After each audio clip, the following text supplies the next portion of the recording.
Cidade Viva começa agora te levando para dar um giro por São Paulo. Conhecer melhor a capital através dos seus lugares, personagens e histórias. Hoje nós vamos visitar 2 locais voltados à população LGBT. Primeiro, o Museu da Diversidade Sexual, que tem por objetivo preservar a memória da comunidade LGBT. Depois, a Casa 1, que fica na região central e acolhe vítimas de preconceito e de discriminação por conta da orientação sexual e identidade de gênero.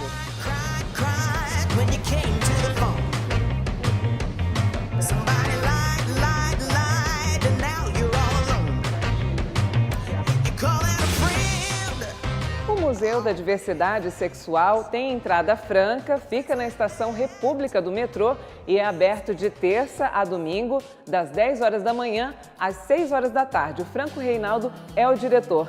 Franco, quando foi criado esse museu e qual foi a proposta? Olha, o museu foi criado há 6 anos, a gente está completando 6 anos agora, e ele foi criado com a intenção de trabalhar essa questão dos direitos humanos e dar visibilidade para a cultura, para a produção artística da diversidade sexual, principalmente a comunidade LGBT, né?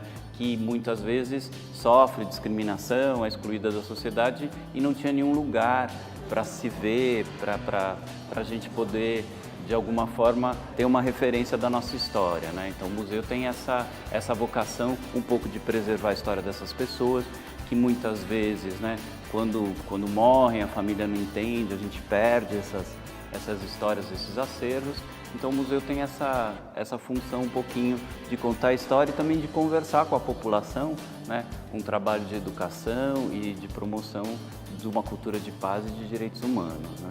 Existem muitos museus como este pelo mundo? Olha, não existem. A gente tem a sorte de São Paulo ter um dos 3 equipamentos no mundo. A gente tem um em Berlim, que é o mais antigo, um em São Francisco e São Paulo é o terceiro. Então, esse é o primeiro da América Latina e a gente pode falar do Hemisfério Sul, né? Então, esse museu ele é muito importante, a gente recebe muitas visitas de estrangeiros, principalmente da América Latina, que vêm visitar o museu em razão desse fato, né? Um dos poucos que existem que trabalham essa temática. E a comunidade LGBT no mundo produz bastante arte.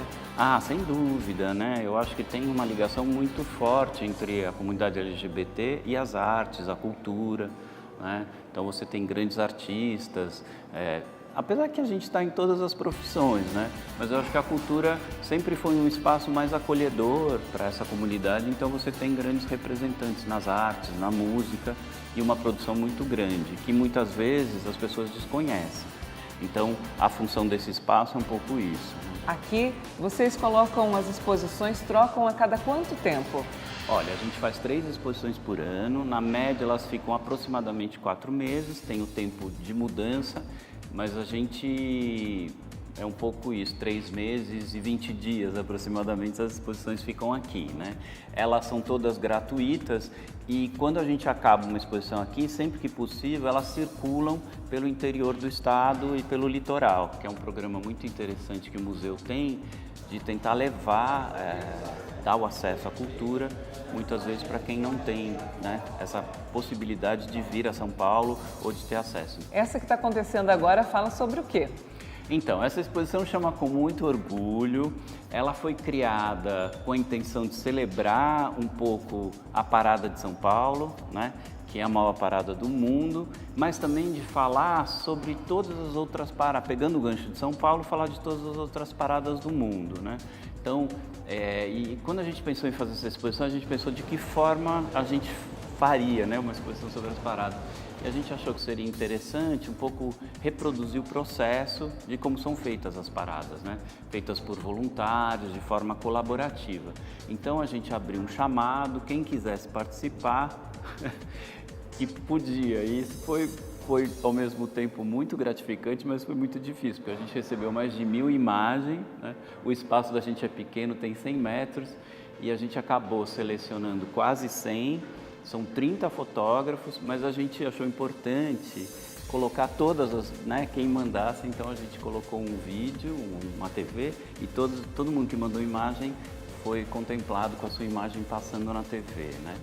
Então o que não está no cartaz está no vídeo. Isso, o que não está impresso nas fotos está no vídeo. Então quem mandou imagem está aqui na exposição. Então a gente montou uma exposição colaborativa, né? E esse processo foi desde o começo, até na montagem, quem quisesse participar, a gente teve um workshop para ensinar como monta, como desmonta exposições, né? Então foi um processo muito rico, na verdade. E fotos de quais países assim que vieram? Nossa, a gente tem foto de Mianmar, tem foto do Japão, tem foto da Inglaterra, tem foto do Uruguai, da Argentina, do Chile, tem foto da Austrália, deixa eu ver o que eu estou esquecendo. Tem foto do México, tem bastante países aqui representados. Vários né? continentes estão Sim, representados. Bom, Franco, a gente sabe que acontecem paradas da diversidade sexual em vários momentos, mas principalmente em junho. Exato. Tem um motivo? Tem sim, porque dia 28 de junho ele é conhecido como o Dia Internacional do Orgulho LGBT, né? Porque em 1969, num bar conhecido como Stonewall em Nova York, a polícia ia constantemente lá e, enfim, e praticava atos de discriminação, levava todo mundo preso, fechava o bar. E nesse dia, especificamente, a comunidade se revoltou. E durante alguns dias foi feita uma barricada no bar e essa briga com a polícia e a comunidade resultou que isso acabou, né? Então, a partir desse momento, no ano seguinte, foram feitas manifestações em algumas cidades dos Estados Unidos, Nova York, São Francisco, entre outros.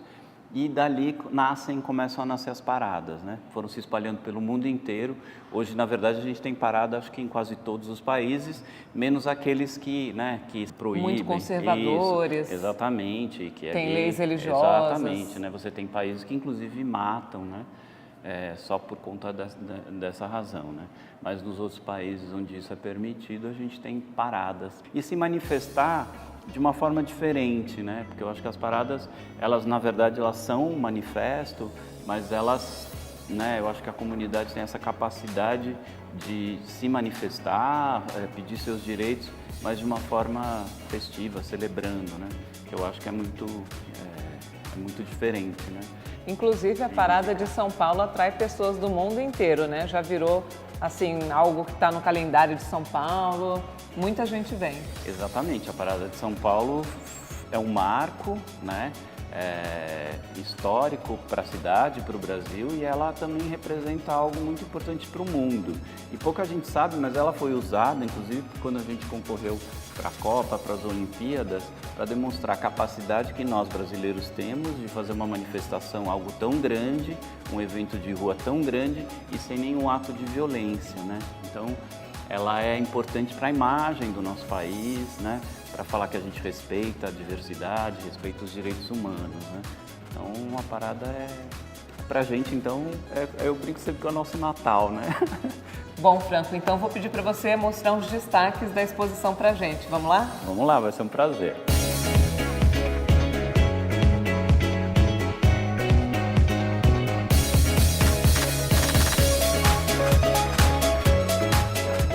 Franco, eu já reconheço esse local, é a Avenida Paulista. Exato. Eu acho que essa é uma imagem muito emblemática da exposição, inclusive ela representa, porque o museu, a gente também tenta, de alguma forma, mostrar essas imagens para fora, né? Porque como a gente está no metrô, as pessoas passam, às vezes, correndo por causa do trabalho e não conseguem entrar. Então, a gente coloca algumas imagens grandes lá fora para quem passar e também conseguir ver pelo vidro alguma coisa. Essa imagem é da Parada de São Paulo, de 2017, né? E foi tirada pela Adriana de Maio e é um protesto, né? Parem de nos matar. Eu acho que essa é uma imagem muito forte que simboliza essa questão da violência, da homofobia, né? Contra a população, né? Então, eu acho que isso é um dos destaques da exposição. Muita gente olha para ela e se emociona, principalmente a versão que está lá fora nas paredes.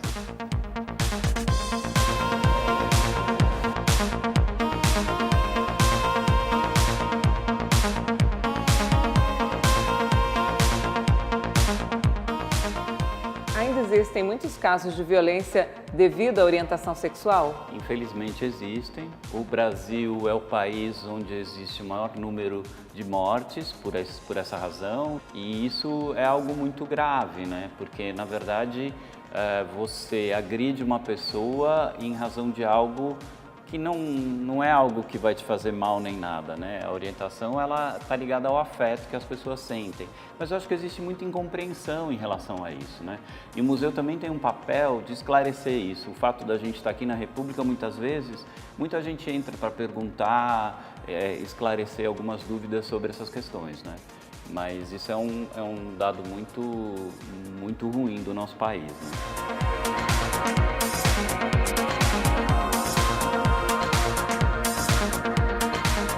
Outro destaque da exposição é que a gente entrou em contato pedindo ajuda para várias embaixadas e consulados, né? Então cada um ou mandou uma imagem ou um projeto. E a França mandou esse projeto que é incrível, que é um projeto que eles fizeram, é um coletivo que criou cartazes na internet que você podia imprimir e ir na manifestação, né? Então tinha mensagens, por exemplo, mesmos deveres, mesmos direitos, né?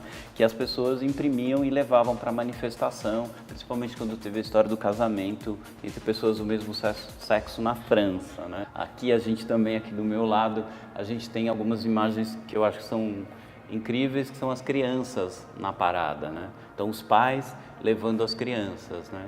Ou seja, de pequeno um pouco ensinando essa questão da inclusão, da diversidade, né? Então acho que esses dois momentos aqui da exposição são bem ricos.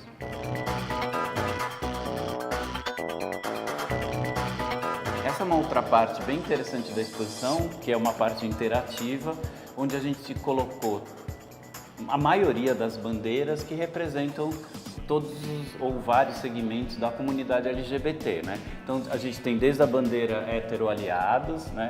Que é para as pessoas que são heterossexuais, mas que são aliados da comunidade. A gente tem a bandeirinha dos ursos, que é uma comunidade muito presente, né? Que são as pessoas, digamos assim, mais gordinhas, peludas, né? Que tem uma linguagem própria, lugares para frequentar.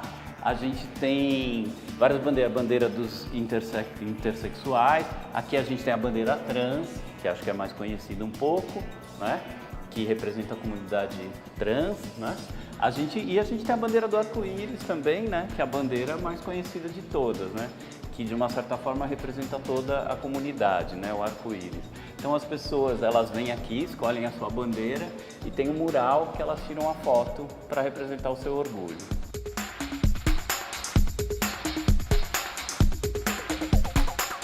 Aqui nessa parte da exposição a gente tem um resgate histórico, né? Então a gente pegou essas imagens, fazem parte da primeira exposição que a Parada fez em 2000, né? Então a gente reproduziu essas imagens para a gente ver um pouquinho nessa linha do tempo como a Parada se modificou, né? E desse lado a gente construiu uma linha do tempo desde a primeira parada, que foi em 1997, até 2007, para a gente ver também a evolução de público, os temas e o que aconteceu de importante, né? Franco, e as exposições que já tiveram, a primeira, né? Só por curiosidade, foi sobre o quê? Olha, a primeira exposição, quando eu entrei, chamava Crisálidas, e foi sobre uma fotógrafa, que era a Madalena Schwartz, que era uma fotógrafa que, na verdade, isso durante a ditadura, ela fotografava os artistas à noite, né? Os chamados transformistas, né? E depois ela ficou uma fotógrafa reconhecida, famosa, inclusive o acervo está no Instituto Moreira Salles. São bem variados os temas, desde falar de esporte, futebol. Quando a Copa foi aqui, a gente fez uma exposição sobre a discriminação no futebol, que ainda é muito forte, e até obras mesmo de arte, né? Porque muitas vezes as pessoas que passam por aqui também não têm acesso a isso, né? Então o museu fica um espacinho para a gente poder conversar com todo mundo sobre isso e mostrar um pouquinho de arte e dessa produção cultural.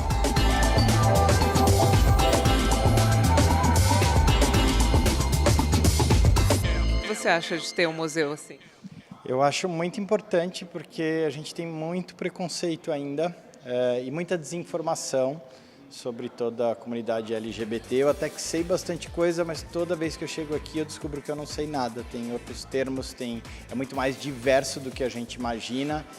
Então é um papel de resistência, porque parece que o preconceito diminuiu, mas a cada ano morrem mais pessoas por homofobia. Então as pessoas estão mais agressivas do que antes. Você é guia de turismo e recomenda as pessoas ou traz elas aqui? Muito, eu trago as pessoas aqui, eu sempre faço questão de trazer as pessoas aqui, porque tem gente que tem preconceito até por não saber, por desconhecer, por imaginar como as coisas são. E aqui é um local que sempre está mostrando as coisas de um jeito, às vezes mais forte, mas às vezes de um jeito mais feliz, e as pessoas desconhecem. Cacá, o que você achou do museu? Olha, eu gostei bastante. Tenho vários amigos aqui que estão nas fotos, que eu também tenho participado de algumas paradas, né? Pela profissão e também pelo tempo que eu trabalhei na noite como ator, né? Como ator transformista. Paralelo ao teatro, eu sempre trabalhei na noite também. Você acha importante ter esse tipo de museu? Olha, eu acho, porque assim, a gente tem que conscientizar as pessoas em relação ao espaço, né? E saber, até os próprios gays, né? Nós gays também, a gente está brigando por respeito e a gente também tem que saber se respeitar, né? Eu vejo a batalha dos meninos, os organizadores da parada, eu acho super válido, mas ainda tem muita gente do meio que não tem essa consciência.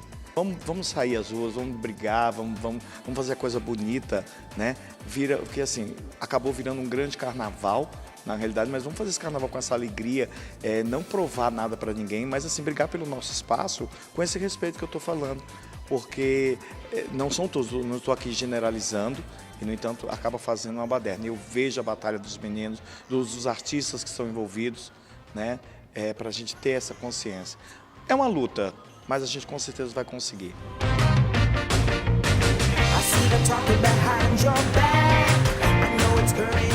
No próximo bloco, você vai conhecer a Casa On, que é um centro cultural e também acolhe vítimas de discriminação. Fique aí que Cidade Viva volta já já.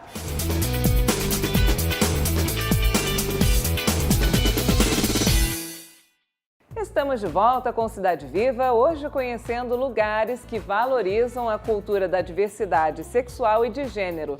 E nós já estamos na Casa 1, que é uma ONG voltada a acolher jovens LGBT que foram expulsos de casa e também conta com um centro cultural voltado ao público em geral.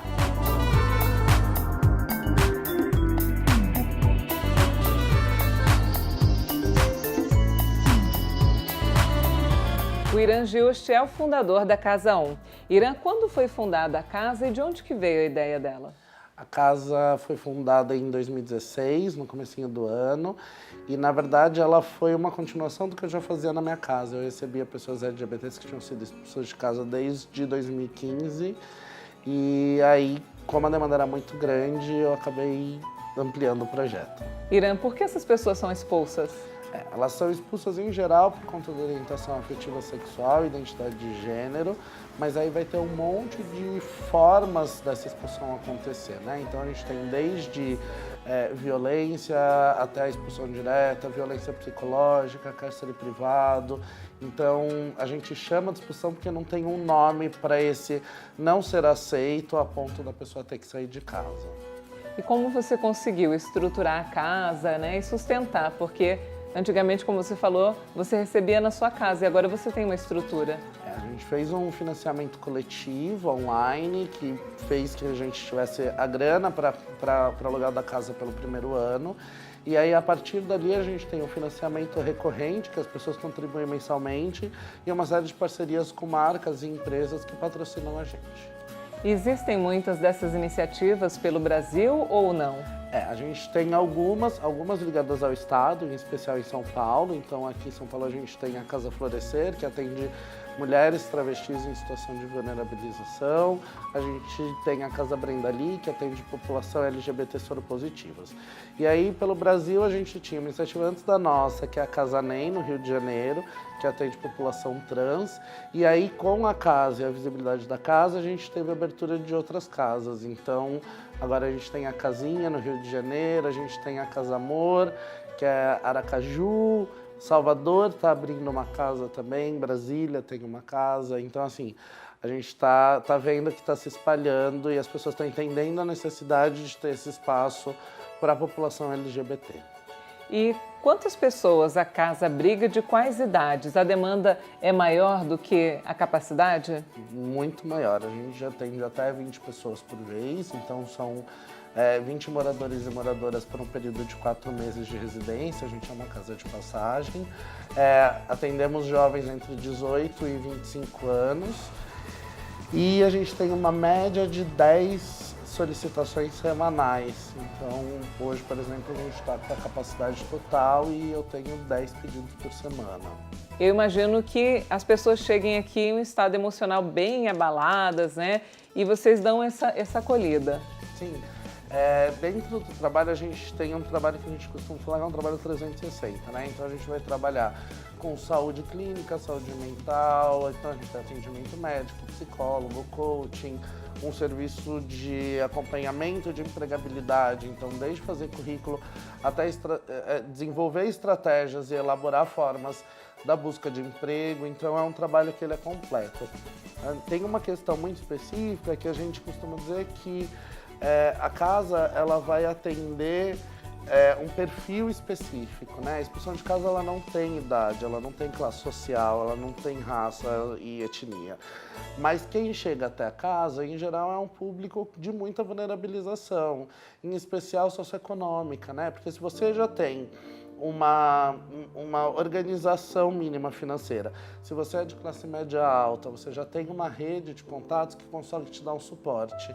Então, quem chega até a casa é realmente quem não tem muitas estruturas. Então, a casa ela vai atender muito mais do que a questão da LGBT que foi expulso de casa, né? São violências institucionais, de raça, de questões de gênero que acontecem desde o início da vida dessas pessoas. Então, o trabalho da casa ele é um comecinho de estruturação para essas pessoas que teve na expulsão de casa um ponto de partida para começar essa organização.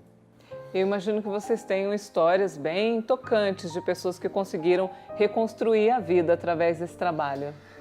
A gente costuma falar que esse é um ponto muito delicado, né? Porque são, como eu falei, são questões estruturais muito complexas, né? Então, são violências que vêm de muito tempo. Então, mensurar essa reorganização e mensurar essa organização a partir da vivência na casa, ela é muito difícil. Então, tem muitas pessoas que, por exemplo, começam a ter um cuidado com o próprio corpo, com a própria saúde, que não teve nos últimos 20 anos. Então, isso pra gente é uma grande história de superação, né? Então, dentro da nossa lógica, é sempre assim, o emprego, a moradia, mas na verdade vai muito mais além. Na verdade, todas as histórias são muito tocantes e todos os avanços são muito importantes pra gente. E vocês têm essa parte cultural, né, do Instituto, junto com a casa, que é importante também por causa dos cursos, né? Sim. Uma das coisas que a gente foi trabalhando foi entender que assim, não adianta a gente ter um espaço de segurança só na casa. Não adianta eu ter um espaço ali onde seja possível uma pessoa trans viver nessa identidade, nesse corpo, se ela atravessar a rua e ela tiver um problema, né? E sofrer um ataque transfóbico no mercado da frente da casa dela. Então, ter o centro cultural é essencial para a gente estabelecer essa relação com o bairro, para a gente estabelecer essa relação com o entorno, de trabalhar essa comunicação e criar um espaço seguro que não seja restrito àquela residência. E, além disso, também não adianta eu fornecer uma estrutura de residência e não dar as ferramentas, né? Então, por meio do Centro Cultural, a gente vai trabalhar com questões de língua, a gente vai ter cursos e a programação, ela é montada a partir das necessidades e dos pedidos dos moradores e das moradoras e também do público do entorno, para a gente conseguir estabelecer essa relação. Irã, você gostaria de deixar um contato ou mesmo assim algum site que a pessoa possa fazer a doação, ajudar? A gente faz pelo Benfeitoria, que é uma plataforma de financiamento coletivo de projetos sociais. Então, o nosso endereço é o www.benfeitoria.com/casa1.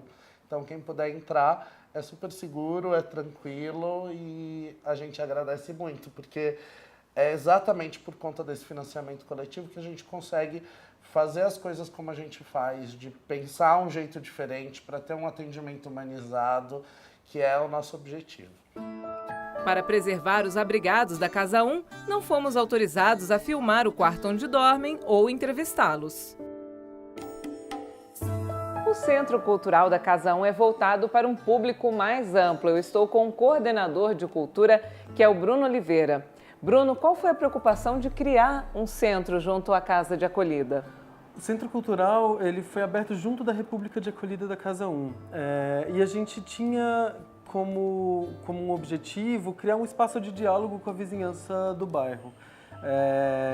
E hoje a gente entende essa atuação do Centro Cultural, na verdade, de uma forma muito mais ampliada. Então, a gente reconhece os vários públicos, além de moradoras e moradores, a vizinhança, as crianças, o público passante. Mas, além desse público todo, a gente entende de atendimento desse público, a gente entende que o Centro Cultural ele tem uma importância de um trabalho de base, assim.